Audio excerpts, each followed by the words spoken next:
Hey, hello everyone. My name is Ambarish, and I've taken out this video for you guys because I've heard a lot of people saying the fact that they want to graduate to a managerial job and they want to go into a leadership position.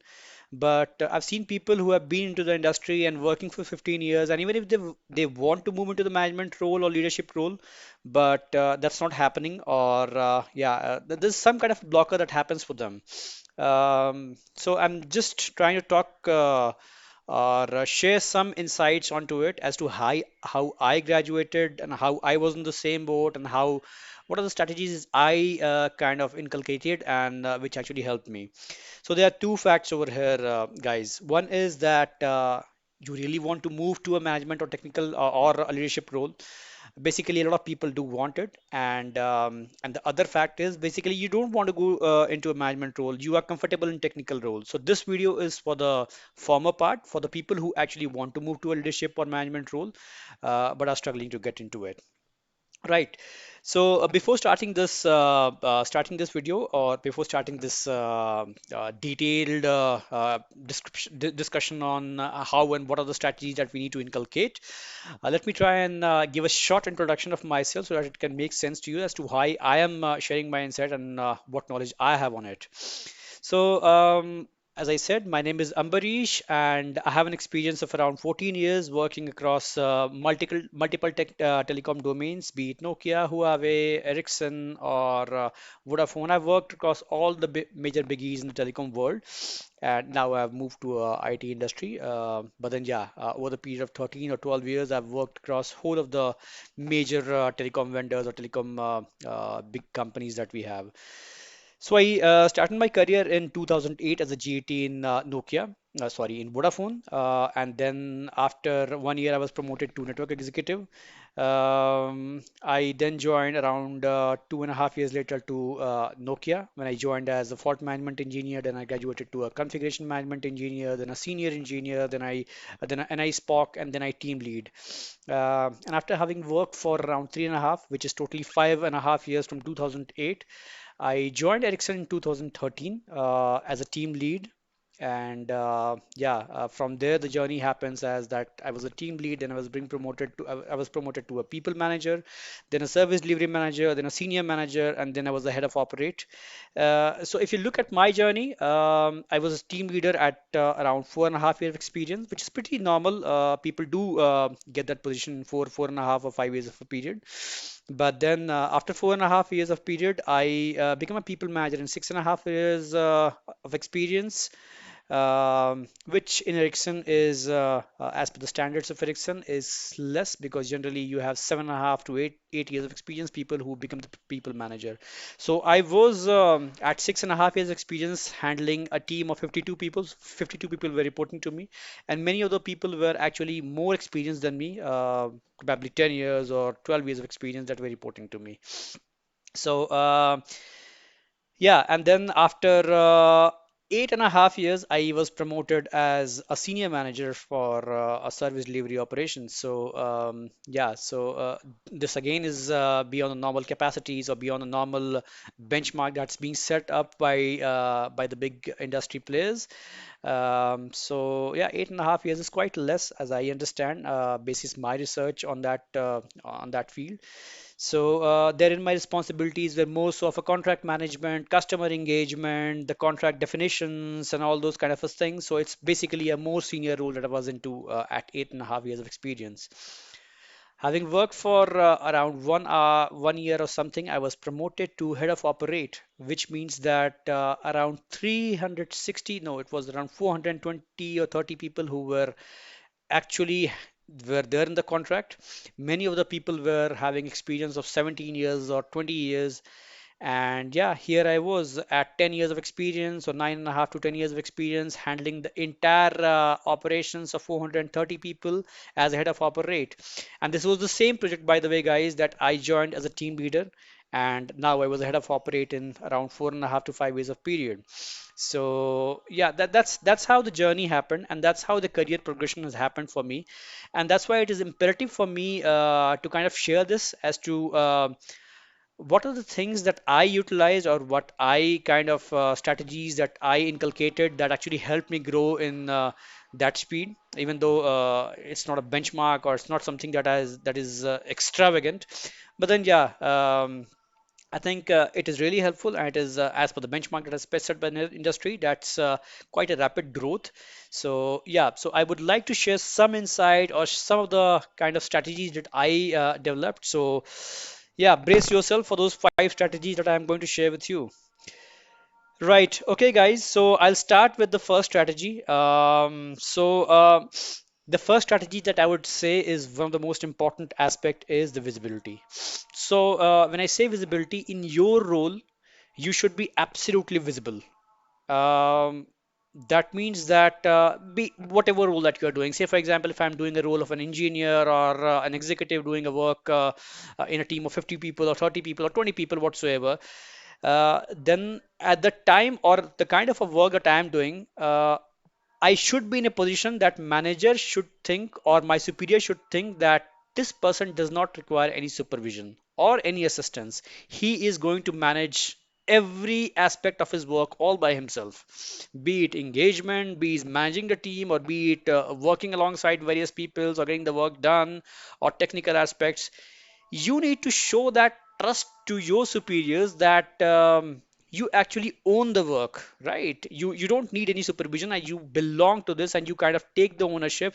And when you are there in your work environment, be it 9 to 5 or on a shift job, you are actually owning that environment. You don't need any supervision. So managers or superiors should think that, yeah, I don't have to worry about any work if this person is around. I can just relax, cool down, take my holidays if this person is around, and he should be able to do the work without any supervision all by himself. That is the level of confidence that you need to give to the managers or superiors so that, yeah, that trust level is developed. So that's number one, visibility and trust that I wanted to share with you. Okay, number two, now that you have built that trust, the next important thing is that you need to think beyond your normal duties. Again, to share it with an example, if you're doing a work of an executive or sales executive or an engineer or a team lead, you need to then think of one level ahead. So if you are a team lead, you need to think like a manager. If you are a executive, you need to think like a team lead, and so on and so forth.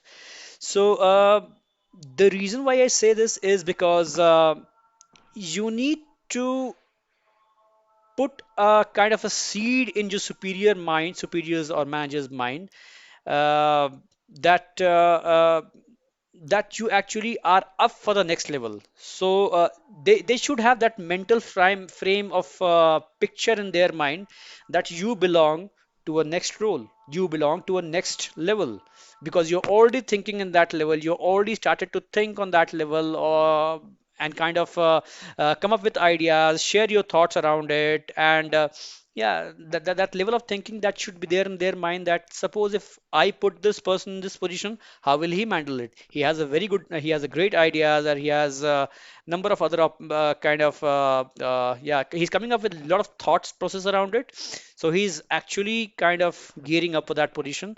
So the idea is that they should see you in their mental frame of mind as the person who is destined to be in the next level of position. That's number two for you. That is, think beyond your normal duty and come up with new ideas and share it. Most importantly, share it with your superiors and managers. Right? Okay, all right. Which brings me to the next part. Trust is the number one factor. Trust and visibility, of course. Number two is think beyond your normal duties and share up, come up with new ideas that has not been done before, or things to improve the things that is happening in your workplace. That's the second point. And the third point is networking. So you always need to remember, guys, that you're not climbing a ladder. You always kind of raised up by a lot of people on their shoulders, and you are then kind of growing up. So you're lifted by people actually, right? So here you have to be very considerate of the fact that you need to be kind of there for the people around you. You need to be supportive enough. Uh, when it comes to your peers, so howsoever you are wanting to, you are kind of going one level ahead or one step further to kind of help them around in their day-to-day activities, or if some if they are stuck somewhere, or if kind of they need any support and you are helping them, just being around them. These are things which actually creates a very positive aura for your personality among your peers, and these are things that actually percolates down or kind of reflects to your management as well, even though that's coming from the from your peers, but they will be kind of appreciative of you always, and that will be reflected to your managers. So that's very important.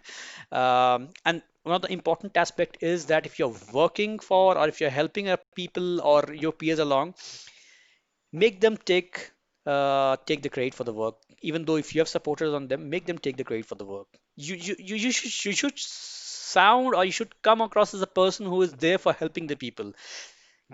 Be very what should I say, conscious of the fact, guys, that you are trying to vouch for a people management role or a leads role, and it's not an individual contributor role. You, for a people manager or a leader, you need to people put people for at first. That is the quality that you need to kind of reflect, and that should be most important quality from a networking perspective when it comes to peers. At the same time, you also have to kind of build that networking among your superiors, among your managers or senior people, and when you talk to them, you need to speak with respect to their ideas, or sharing your ideas, what you think that could be improved. Yeah, so those are things that you need to talk upon.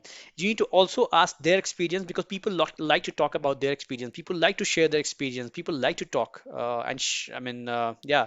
So you need to hear from them. You need to ask questions from them and make them feel good about themselves. So yeah, that's very important, and that's how you kind of build that networking, wherein the people will actually.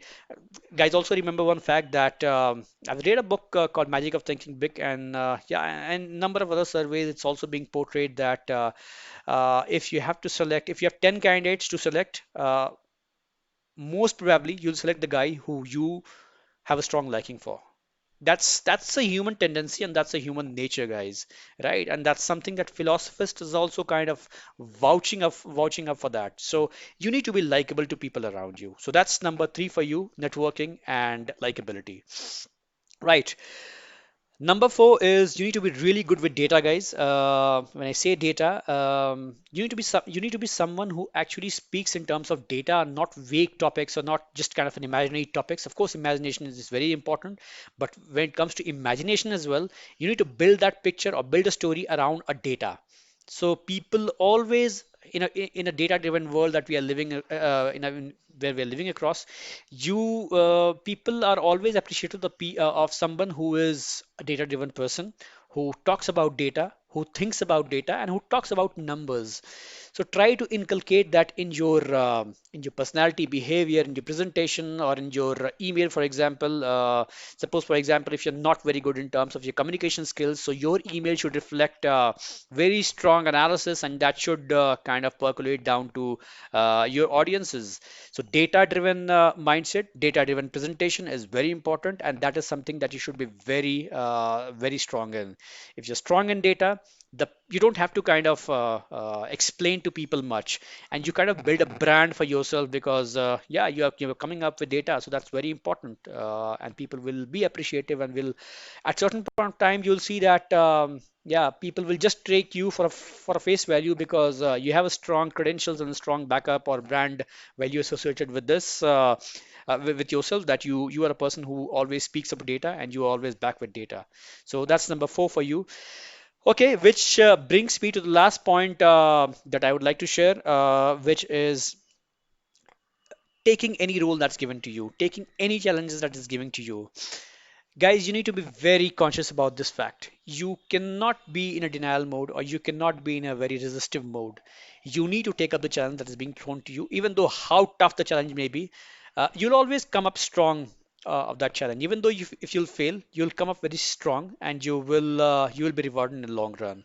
And based on my experience, whatever roles that I have been given upon, even though there were roles which were actually the first timers, or the risk was very high, the chances of getting the project failure was very high because it was new technology or new project or new something was coming upon. I took that opportunity, and trust me, I failed a couple of times. It is absolutely taken that you'll fail because that's something which is new. But then the competition is very less. You're always in the limelight because you have taken a challenging project, and every day you are growing. And people are actually willing to give you time because you have taken a challenging project, because they don't have any choice, or they have little choice and they want to give time to you. So kind of reward your bravery on that. So yeah, so take up the challenging project. You will fail, but at certain point of time, after failing 7 to 8 times, ninth time onwards, you'll receive a gradual success in your career, or in the project that you're working upon. And from there, your growth trajectory will take a huge kind of a strides, because you have taken something which very few people was actually willing to take, and you have delivered that. So, and it actually brings a lot of confidence in yourself to take up new further challenges. So do not hold yourself back, or do not feel shy to take up new and additional responsibilities. You'll always kind of encounter challenges as you come across in future, but do not kind of preempt so many challenges before you have actually started the work, and then put yourself down. So that's very important, which is actually called action cures fear. So take actions and you will be successful. Right, guys? So these were my 5 strategies to work upon. Like I said, if I could just rephrase one, visibility and trust, number one. Think beyond your normal duties, that's number two. Your networking, that's number three. That's very important as well. And fourth is that you really have to be good with your data skills, and creating a brand for yourself. And fifth and foremost is that you need to be always ready for taking up any new challenges that is being thrown to you. So these are the 5 strategies that I have inculcated, and yeah, it actually paid me in terms of my growth in my career. So yeah, keep watching the videos. I'll be posting more on this, and yeah, do not hesitate to write to me. Yeah, do not hesitate to kind of. I've already given the my Gmail ID in the description, so you can go through that and just reach out to me, and I'll be always there to support yourself.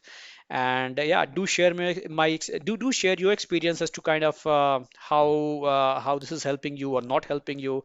Always willing to kind of yeah, kind of make adaptations, and just to make sure that you guys are actually learning from it and improving from it. So yeah, thanks a lot for watching, and yeah, bye bye.